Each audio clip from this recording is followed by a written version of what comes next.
Doble ang sakit para sa pamilya ng isang nasawing dalaga sa Quezon. Ang pag-embalsamo sa kanyang labi, ginawang content. Nakatutok si Mav Gonzalez.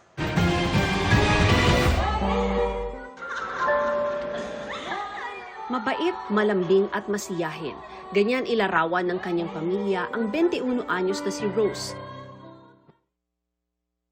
Kaya labis ang pighati nila nang pumanaw ang college sophomore noong February 8 dahil sa komplikasyon ng stage 5 chronic kidney disease.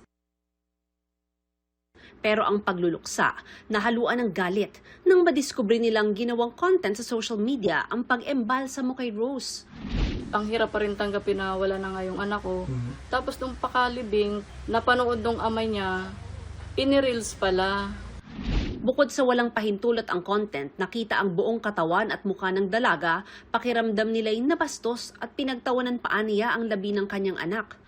Ikinontent yung pagbabalsa mo sa kanya. Simula, nililiguan siya, hugot-hubad. Grabe ang mga sa kanila. Comment ang babastos. Screenshot lang ng naturang video ang naitago ng ilan niyang kaibigan para magsilbing ebidensya.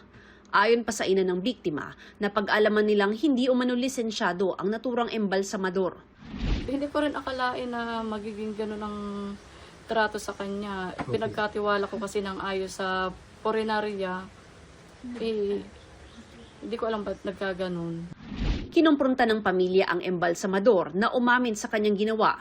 Nag-deactivate siya ng social media account pero hindi napigilan ang pagkalat ng video. Galit na galit pa rin. Hanggang ngayon, di pa rin ako makamove on. Tapos sabay pa yung problema na yun. Sana mabigyan ng katarungan yung anak ko na yun. Nag-iimbestiga na ang pulisya matapos magsumbong ang ina. Hinahanap ngayon ang embalsamador. Sinusubukan pa naming makuha ang pahayag ng pamunuan ng punerarya. Ayon sa nanay ni Rose, bukas nakatakda silang magharap ng may-ari ng punerarya.